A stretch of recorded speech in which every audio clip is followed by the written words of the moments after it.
Tighten up those belts because it's time to go wheels up. Who had best costume on Halloween? Best costume? I think we have voted Shelby Johnston. Shelby was dope. The bag of cocaine. Yeah, that was sick. PVC straw. Sydney's costume was cool. The homemade ones are always the best. It's just like a pot pie. It looked like all the cards that I got raped at the casino the other night. It looked like $40 going down the shitter last week. That's what it looked like. Thanks for tuning in to Wheels Up Wednesday, Season 1. Almost near the end of it. Want to welcome back Jason into the studio once again. Jason, of course, Lucas Oil Modified driver, Legends driver, just all-time champion of all things fast. How's it going? I mean, I wouldn't talk it up, that much, but it's going good, Just been a really busy couple of weeks and kind of glad to be on the wind-down part of the season. So, had the Road Course World Finals and then the very next week, Asphalt Nationals, 2 biggest legend shows of the year stacked on top of each other. So, after that, kind of nice to get back in rhythm and doing normal stuff. Yeah, a little bit of bridesmaid action in that, huh? Yeah, second. Qualified second at World Finals, second in the race. We actually took the pole at the Oval Nationals, which was cool. 129 cars total, 42 in division for the pro. But led at 33 at 35 laps and came up one short. That one hurt. That does hurt. But it was a good race. I mean, a lot of talented drivers out there, I know. Just like anything in the sprint car world. What does it mean to just be always so fast in those legend cars? It's really cool, at those big of events, there's so many cars. Everyone brings their absolute best stuff. With it being this year in Vegas, we have that track knowledge that's always so valuable because we can unload with good speed. And we were able to do that. We had 2 cars out there, and in practice on Thursday, we put them 1 and 2 on the board out of 130 cars. So, it all starts with having good speed, and we've been in nationals and been struggling for speed, and those weekends are tough because you're just tearing the car down trying to find anything wrong. Oh, I've been there. And sometimes you just can't. You just can never find the speed. But it's always nice to at least have the speed, be running up front and battling with the best. Yeah, speaking of a roller coaster weekend, I was just over in Phoenix, Arizona, the same weekend that you were doing your deal, or a week after, whatever it was. And that was for the Western World Championships with USAC. And we went over there with a 360 non-wing sprint car. Had high hopes down there. High hopes? Yeah, high hopes. That's always good to have. Unfortunately, ran into some trouble on night 1 in the heat race on lap 3. Spun out on my own and totally demolished both mine and Michael Finelli's cars. So felt really bad for the 2 team, and of course our team just caused a lot of damage there. Not a good way to start out a big weekend like that, but we rebounded the second night. Made the show, which was the only goal I really had going into the whole weekend, and ended up coming home with a solid 16th place finish. So, really, I mean, could be better, could be worse, type of weekend. But, of course, USAC National Tour, I want to say congratulations to Sunshine Tyler Courtney, who won over Kevin Thomas Jr. by virtue of a tie in their season championship for the National Tour over there at the Oval Nationals at Paris Auto Speedway last weekend. Pretty crazy if you can run 40 shows a year and it comes down to 0 points. Yeah, no, it is wild. I mean, it just shows the caliber of both the drivers. I believe Kevin Thomas won that night, right? And Tyler Courtney finished 4th, which was good enough to go for the tie. Literally just tie. Yeah. And then he got the tiebreaker based off of wins, I believe, or something like that. So it's just, I don't know, that's so crazy to me every time someone ties for a championship. And the cool thing about USAC is it's not like NASCAR where, they do this big old, bingo deck, shuffling bullshit around. It's it's a real championship. You get X amount of points every race. There's no reset. There's no win and you're in to this format. It's literally just the most consistent driver throughout the year. And that's what I like about it. Yeah, I mean, it definitely pays off. And that big of a season, I mean, it's really just capitalizing on your worst days. That's where you make up your points, is just not having a bad day. So you got to realize they're both going to run up front most of the time. But, you can get in a wreck and still salvage an 8th or a 10th place, where it would have been a DNF. I mean, those are the days that really you look back on and you're like, okay, we definitely needed to capitalize that day. So. Mm-hmm. And speaking of some more regional series news, you have some news about the Lucas Oil Modified Series. Yeah, Lucas Oil, their last year doing the Modified Series, it's going to be taken over by the Spears SRL, which is the Southwest Touring Series for the super late models, and has been rapidly growing over the past couple of years. I think huge series. Very exciting because they've seen tremendous growth over the past few years, and they do some things. It's a really professional series, so I'm very excited for them to bring that to the Modified Series. I think it can only be good for it. So, what are some of the changes you think might happen with this new SRL series? Because I don't know, there's a lot of people kind of split when it comes to the Lucas Oil Modified Series about how it was handled as far as a series as a whole. It seems like some people were either super pleased with it or just absolutely hated it. So what are some changes that you might want to see with it? Some changes I would like to see would be like a better track selection. I think that would have a lot to do with it. So no Havasu? No Havasu, no Orange Show. They're quarter miles. To put 28 cars on a quarter mile just seems ridiculous. You mean awesome? I mean, you're just asking for wrecks and torn up equipment. And with like a lower end series, to be tearing cars up, that's how you lose car count. Is you just don't have money to put them back together. So on the contrary, though, that's how you gain fans. Yeah, we go down to Havasu though, and it's a really small town. It's kind of off the map, and just not a lot of following down there anyway. So even in Orange, not during spring break. We documented that one. They are popping during spring break down there. Right. I'd like to see a little better track selection. SRL, they pick all their tracks and they go to really nice venues. They go to Kern, Vegas, Irwindale, Madera. They were going to Salt Lake. Salt Lake's closing down now. So that was a cool track. They always go to really nice venues and they put on a really good show. Another thing that they do, which is really awesome versus our series, is before you go to the track, you order your tires through them. So you show up. What a concept. They have the sizes you want, the sizes you ordered. You don't have to rush over there, be first in line, and have 6 people fighting in the tire barn over the same set of tires. Yeah, spoiler alert. I don't know if anybody's ever been in the pits during a Lucas Oil Modified race, but literally what it's like, as I bang the microphone around, literally what it's like is opening floodgates. That's the closest thing I can compare it to.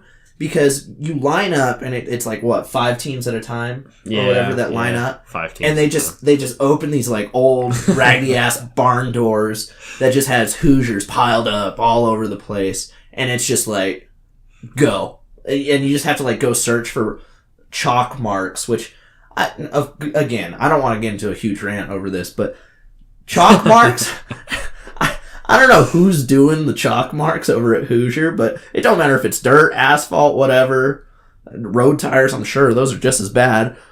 That's got to be the dumbest concept I've ever heard of. Yeah, they're just all over the place. Sometimes you're able to pick the same sizes from track to track. Sometimes they come out the way you want them. Other times they're not even close. So it'd be nice to have a little more consistency and a little less urgency to go get your tires when you get to the track, be able to set your camp up and get going, and then already know that your tires are there. You just need to go mount them. So another thing I would really like to see out of them is SRL. They're very strict on their rule enforcement, where Lucas, they're kind of like, I don't even want to hear it, dude. Like, he's close. Every asphalt driver would lose their shit at a dirt race.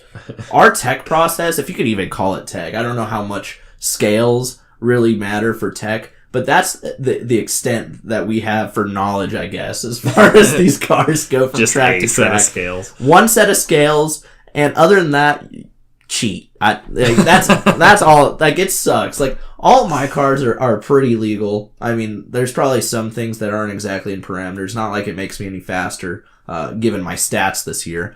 But the tech process in dirt, not to take away from what you're saying with the SRL series, because I know they'll do a much better job, but the dirt is it's the dumbest thing I've ever seen. I don't know why every series isn't just a total outlaw deal, or it's just run what you brung, because that's pretty much what it is anyways. Like, not to shit on it, but NMMRA, for example, you can run 305s with 410s. It's like, whatever, That is one thing I do admire about the legend car stuff, though, is at national events, the car that wins that race gets torn down. They pull the body off. They look for traction control. They pull your axles out. They look at your rear end gear. They measure your driveline width. I mean, they tear that car down to make sure the car that won that race was legal. And even top 5 can be pretty in-depth tech. And it's weird to see people that have been fast all year all of a sudden finish mid-pack. I mean, they are not afraid to tear the car down, which is so good. And they will DQ you over the smallest thing, which is good. It's how it should be. It's in the rules. It's black and white. If it's not right, it's not right. And I think that's how you kind of promote faster drivers and eventually drivers that make their names coming up into racing. Speaking of that, Xfinity Series, their whole namesake is names are made here. And I looked on Twitter this past weekend over at ISM Raceway where they had their semifinale, and some of the names that they're making are questionable. They were literally made at the racetrack. Like these names that they are making are literally being manufactured here. Let's take a look at them really quick. Here we have Stephen Light, who, poor dude. I mean, obviously a BJ McLeod car, and apparently not the driver that they were expecting for this weekend. That actually doesn't look that bad, though. That's terrible. Legible. For a name made at the racetrack, not horrible. They get worse. And also, it's definitely not the right font or the size, but we're going to let that one slide. Let's move over now, though, to this, I think his name is Brandon Curry. Bailey Curry. Bailey Curry? Gotcha. You know him, or you just... I know him, yeah. Oh. How do you know him? Legend cars. Oh, okay. Way back in the day. All right, well, Jason's boyfriend Bailey made it to the Xfinity Series in the 45 car, and I like this one because, for one, they had to cut the original out, and then they duct taped it, and then they duct taped again, and it looks like they might have made those letters themselves. I think they did, yeah. But nothing compares to this next one. Oh my god. Ogata. Akinori Ogata, the only NASCAR driver from Japan, and they couldn't give this dude anything. I could have done a better job on that, and I am not an artist. I mean, barely legible. Akinori might have actually made these himself. I do not have confirmation on that, but that... It's like they just got a piece of paper and cut the letters out. It's literally, it's not even good paper. It's like shitty cardboard construction paper that you'd use on a poster or something. Look at the G. Yeah. That's not... His name was made there. Xfinity Series names are made here. But, I don't think that's even the worst. Because I don't know if you've ever seen ARCA schemes, but we're going to go through a couple right now. Yeah. Let's start with Wayne Peterson. Probably the most known driver on the circuit for having, the shittiest paint schemes ever. And it's pretty much, it says it for itself. The body's all beat up. The zeros aren't the same font. They're arced different ways. Yeah, I didn't even notice the body when I was putting this little slideshow together, but yeah, that looks rough. And it also looks like they're at a pretty high banked oval. So yeah. I couldn't imagine. Maybe he's going for the golf ball effect. Here we have another one of his cars. I think this is from... Are these all Peterson's cars? The first two are. I think this is from this year. Yeah, this is definitely from this year. It has the general tire back there. The zeros aren't even close to the same size. Not even the same font. How do you get two different zeros that don't even match? And I don't know. That's scary. And what I didn't notice either was look at the front. The nose number. They got a blue zero and a red zero. That is the double zero right there. That's fucking custom. All right, moving on. I think this might actually be another Wayne Peterson car. Hey, at least they did a pretty good job at hiding the other number. Just a nice I'll piece give of it to white him. vinyl cover up one of the zeros. Yeah, and also if you're looking to get some screen printing done, go to Judy's 931-625-2469. Okay. This is the Dale Senior throwback. Yeah, hell of a throwback. They missed it. They missed the throwback by a lot. What's kind of custom, though, is like the sponsor underneath the 3. I mean, probably not legal, but I dig it. Then we move over to the 5. Probably not Bobby Gerhart.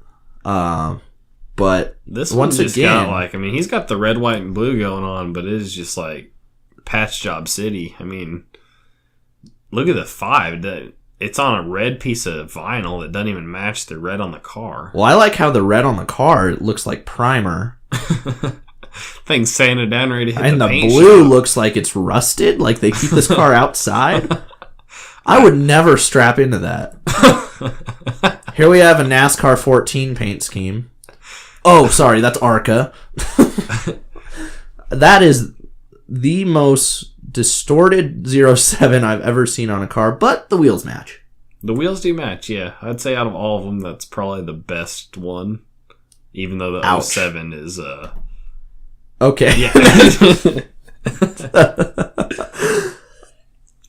If you can't afford or don't know how to make a 3, ask somebody in the garage, because I'm sure you can get something better than this. Yeah, that's pretty rough. And then I like on the roof, they still got the 2. They didn't even cover that one up. They're like, oh man, this is too rough. We can't do the roof. We're just going to leave it. Yeah, well, if my 3 ended up like that, I also would not do the roof. I would just say, they'll figure it out. Well, that's what we have for our ARCA series. Yeah, some of those are interesting. You definitely see the lower end teams for sure. Yeah, going from low end though now to high end teams. Let's talk championship weekend. All right, yeah, heading into Homestead championship weekend for all 3 of the major NASCAR series. Friday night's going to be the truck race. Got Noah Gragson, Brett Moffitt, Johnny Sauter, and Justin Haley. Yeah, who's your pick? I want to say Noah Gregson's going to be the fastest. He just has not been able to execute and close races this year. Brett Moffitt has been amazing late race restarts. If you put him up there with a chance to win on a late race restart, I got to give the nod to Brett Moffitt on this one. I like Brett Moffitt for this weekend. Super fast, rolling in with momentum after ISM Raceway. But I think, the veteran is going to get it done this weekend. Johnny Sauter is going to go back to championship victory form this weekend. Johnny's been so fast all year. They're going to have great speed at Homestead, we know. It's just, I know he's not comfortable running right against the wall like you need to. Yeah, he's going to bottom feed. So he's going to be on the bottom the entire time, which works okay on new tires, but definitely fades better over the longer run. So I think that's where he's going to struggle. Now over to the NASCAR Xfinity Series, where Christopher Bell, Daniel Hemrick, Cole Custer, and Tyler Reddick are going to fight for it. I got to put Bell at the favorite for this one. The 20 car's been so fast all year. They've won a bunch of races. They were in a must-win in Phoenix. They went out there, had to start in the rear, didn't make it through tech and qualifying. Still able to drive through the entire field, win the race. And going to Homestead, which seems to really favor dirt drivers with the real abrasive asphalt, having to run right up against the wall. I got to go Christopher Bell. I'm going to have to agree with you there. Christopher Bell, just with that many wins on the season, what was his 8th win?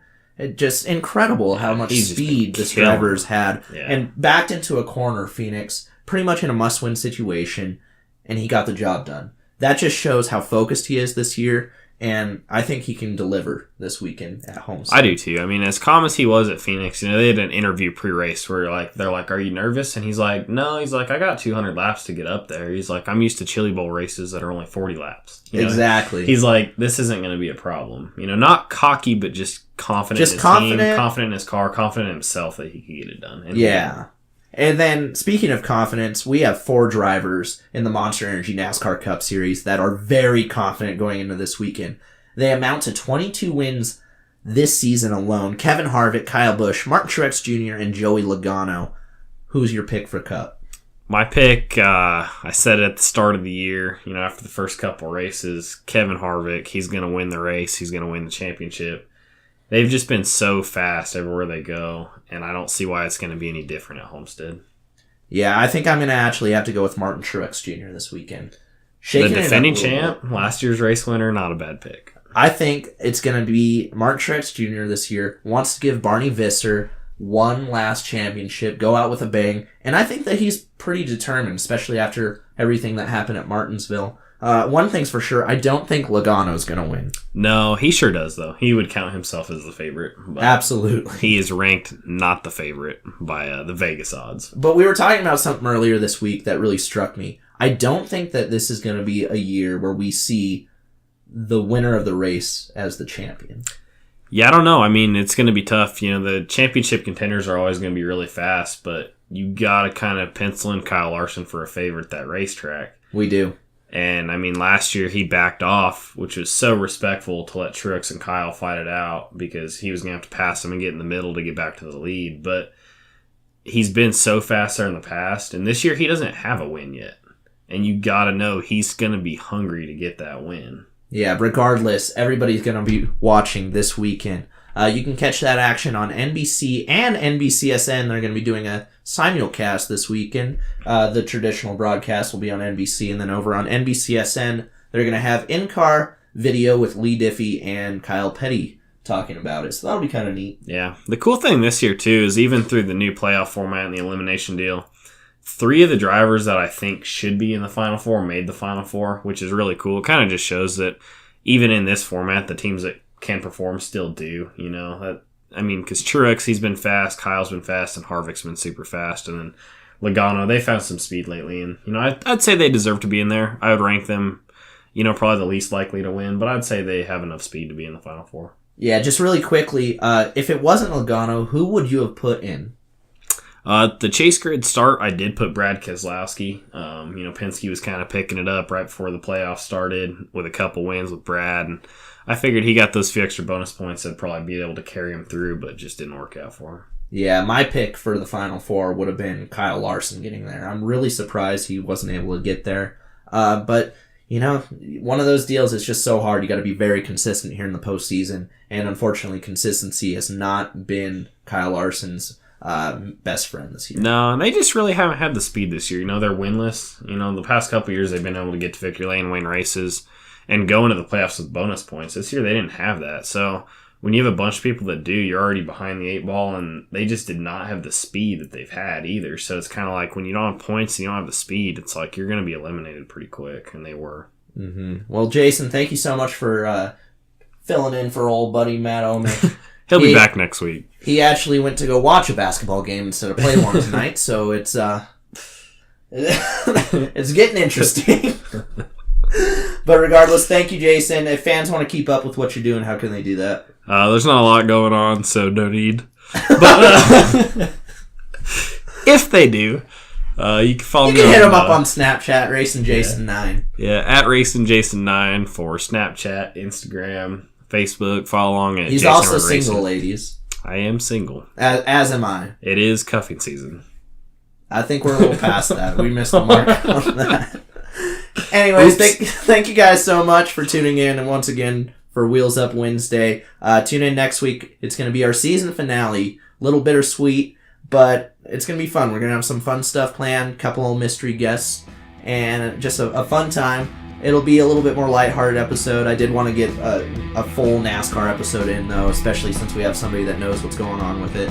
So, for Jason Irwin, I'm Spencer Hill. Thank you guys once again, and we will see you next Wednesday.